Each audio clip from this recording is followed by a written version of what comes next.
What's up, Dark Judges, Desperados, and Dudes in Dick-Shaped Helmets? This is Heavy Metal Kid from Cursed Earth Radio, and today I'm here to talk strategy for the Judge Dredd Helter Skelter board game by Osprey Games and designer Martin Wallace.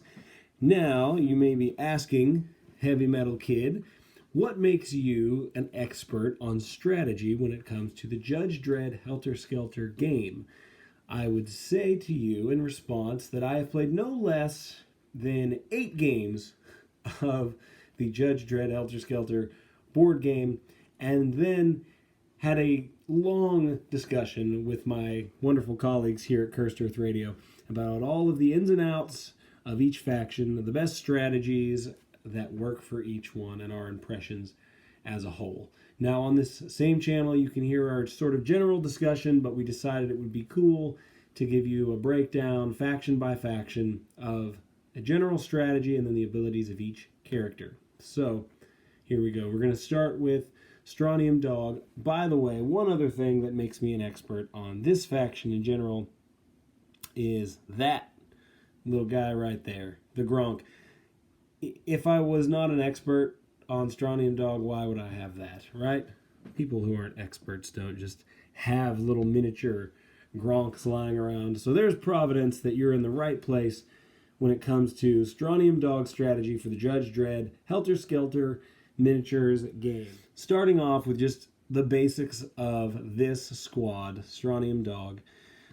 They are a team that, as we played through this game numerous times, we realized that they thrive on being covert, hanging out on the outskirts of the board, being in the shadows a little bit, and really avoiding combat as much as possible.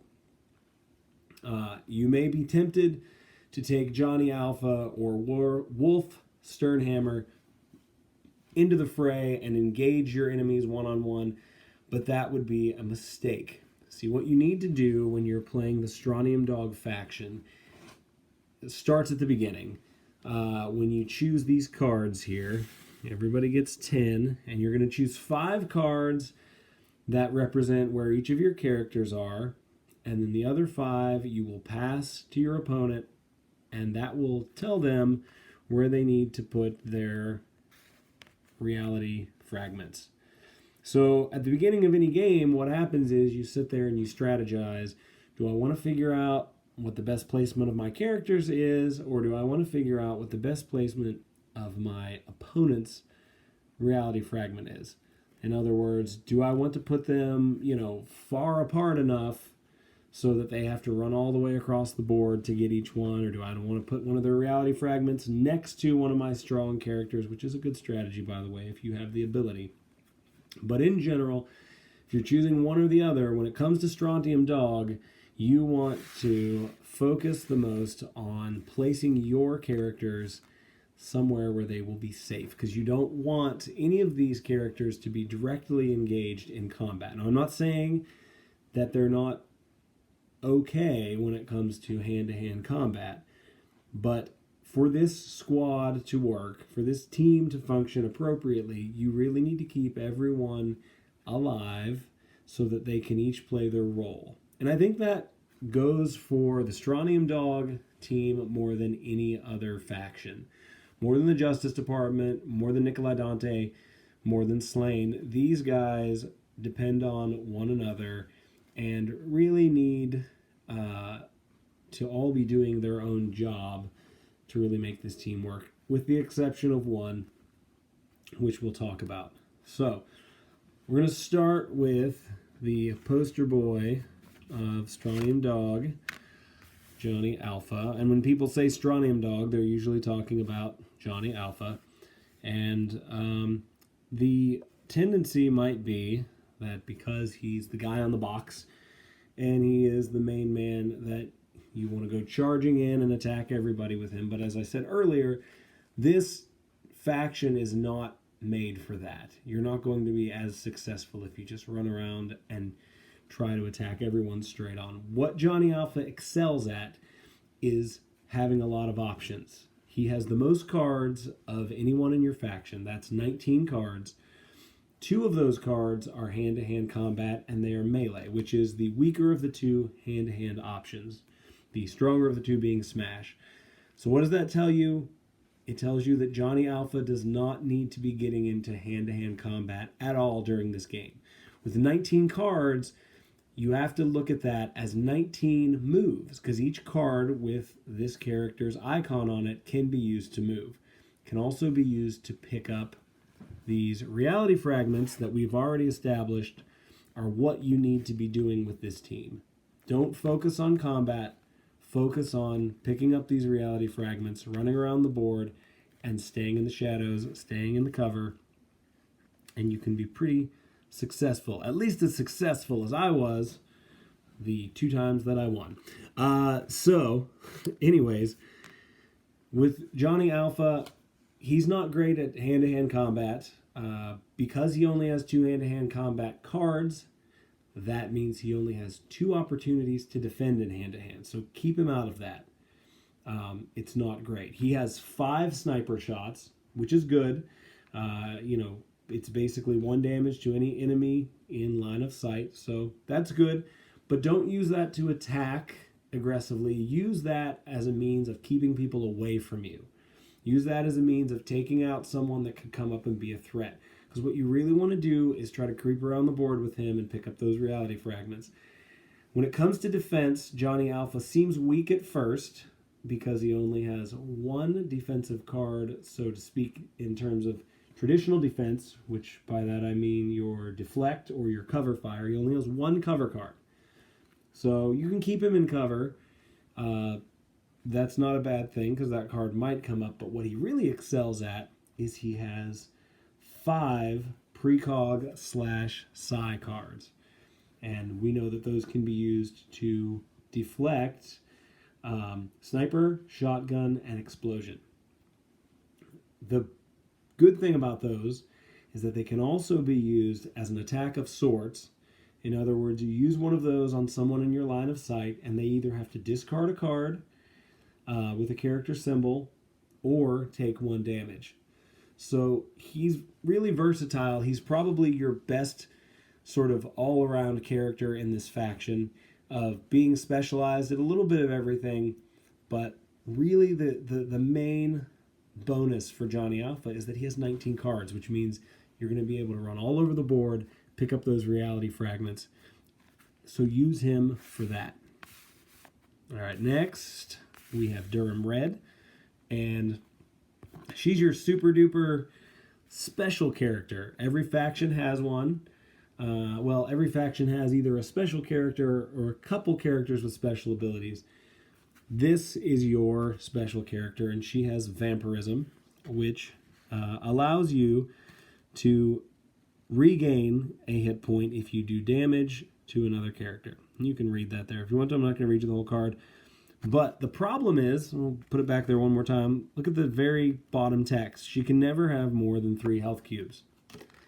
Unfortunately, this idea that you're going to be running around the board, attacking people, regaining health, attacking people, regaining health, just never seemed to pan out for any of us. When any member of the Cursed Earth Radio team played Strontium Dog, and that's myself included, it never panned out. What normally ends up happening is Durham Red jumps out on the board, and the thing is, she's primarily a hand-to-hand combat specialist. She has 5 melee attacks, she has no smashes, and she has 1 long-range attack. So you have to get her into hand-to-hand action to do anything, basically. And once you get there, you are most likely going to take a few points of damage, and she only has 3. That's a big deal. There we go. That's it. So if you get her in a hand-to-hand combat with someone like Mean Angel or Slain, she's most likely going to lose 2 right off the bat. And what are your chances that they have another card? Pretty good. So generally what happens is you move in fresh at 3 hit points and you do some damage. Well, you're not gaining anything back there because you can't go past 3. So your initial attack, that special ability does very little to help you at all. And At most, what you can do with that ability is keep an interrupt card on hand, and as soon as you take damage from one card, if you're able, put down the interrupt card, and then hopefully you have one of Durham Red's 5 hand-to-hand combat cards that you can use to attack and regain health. You see how tough that really is to make that scenario happen with a character like Durham Red, who has 18 cards total, but to regain those hit points, you're going to need one of the melee combat cards. So for us, it really didn't pan out very well. What we tend to do with Durham Red is use her as someone to run interference. Same thing with Wolf Sternhammer, which we're going to talk about next, but get her out there on the board. You can engage people in hand-to-hand combat, but try to use her more of a distraction than as someone who's just going to go up and start fights right away, because she's kind of fragile in terms of those 3 hit points go away real fast, especially when someone reads your special ability. It's not a secret. They're going to try to take you out. So get her out there, but what she should really be doing is distracting people from the fact that Johnny Alpha is using all of his 19 cards to move across the board, pick up those reality fragments. She's a support character. Use her as such. Now we go to this guy here, Wolf Sternhammer. Do not let the fact that he looks like a Viking killing machine distract you from the fact that he is indeed not slain, reincarnated. He's not the character you want to go around starting fights with either. This team, once again, works really, really well when everybody is sort of doing something to support the overall strategy. You can't let Wolf Sternhammer go into business for himself. He is tough. He has 15 cards, though, so that's kind of a low amount of cards compared to someone like Johnny Alpha, so you're not going to be moving around a whole lot with him. He has 4 melee attacks, 2 smashes. He's the only character in Strontium Dog with smash attacks at all. He does have 2 long-range attacks, so it makes him pretty versatile with regards to that. But for the most part, what we found with Wolf is that you can use him as more of an intimidation factor. The psychology of seeing the big dude with the hammer coming at you tends to mess with your opponents sometimes. But again, don't go starting fights off the bat because you're going to get him killed, and then you're down to 4 characters and pretty much 3 when you factor in the fact that Gronk cannot attack.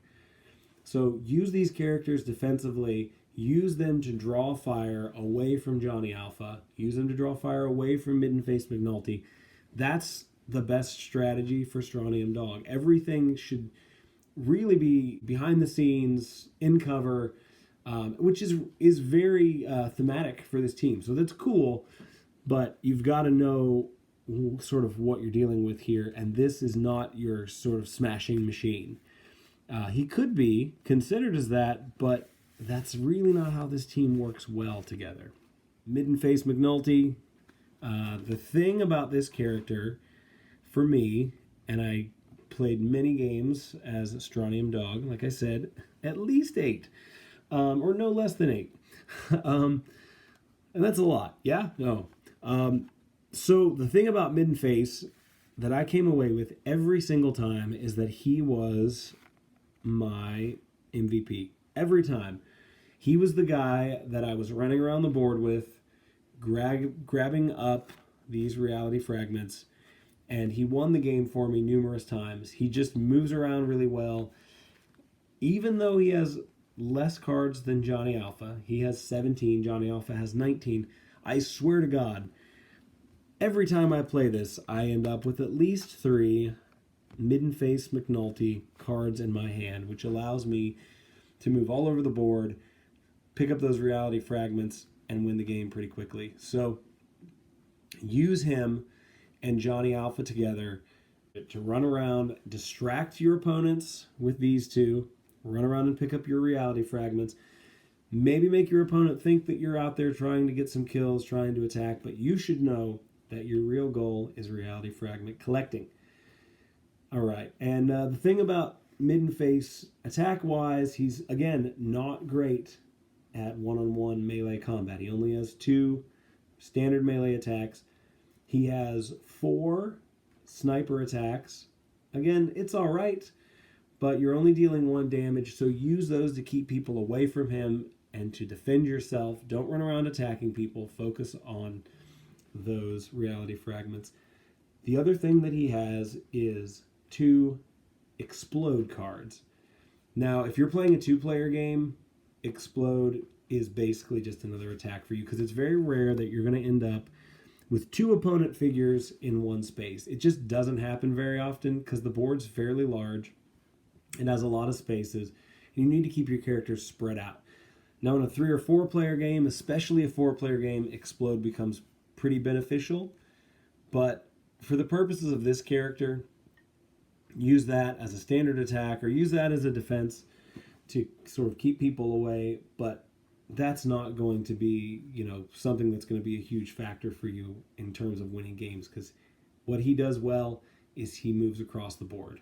Use him defensively, and I don't know, he was my MVP most of the time. Even though Johnny Alpha technically has more cards and has more options, mid and face was my dude most of the time. Well, last and least is the Gronk. I love the Gronk. I love him to death. Why, if I didn't love him, why would I have this little Gronk that has joined us today as our special guest? But the Gronk kind of sucks. I understand, and it's very thematic, the way that they have integrated the Gronk into this game. But here's the card. Look at the bottom. There's Gronk. 17 cards, no attacks. Of course he doesn't have any attacks. Look at him. But never, not once during any game, was I able to do anything with the Gronk that was really a make or break. I was able once or twice to pick up a reality fragment. Theoretically, what you should be doing with Gronk is running around and healing your characters. It just didn't pan out. It's pretty hard in this game to keep characters together. Like, if you were able to take Gronk and have him travel with somebody as their medic, that would make a lot of sense. But the way this works, with cards being used for movement, defense, and attack, you're not likely to be moving characters together from space to space. The best you can do with this character is keep him in cover, because he does well in cover. He has 5 cover cards. He has 2 deflect cards. And if you get a chance to heal somebody. You can always use an interrupt to move him and heal. But quite honestly, it just didn't pan out that well. So I ended up using the Gronk almost as a distraction. It became the joke of the game for a number of games with my Cursed Earth Radio pals that I was going to do something with Gronk. Yeah, Gronk's going to be my special guy. Gronk's going to be my MVP. It was a joke by the end of the game. So don't put any of your hopes and dreams into the Gronk. Just use him to run interference. If you can pick up some reality fragments while you're at it, that's good. So, final thoughts for this faction. Strontium Dog, they are my favorite faction.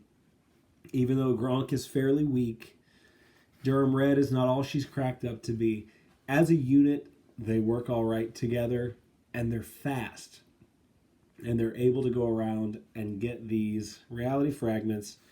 So if you're the kind of person that likes to sort of operate in shadow and sort of run around while other people are fighting it out and you're kind of secretly winning the game, this is a good faction for you. If you like straight up combat and aggressive style, don't choose the Strontium Dog faction.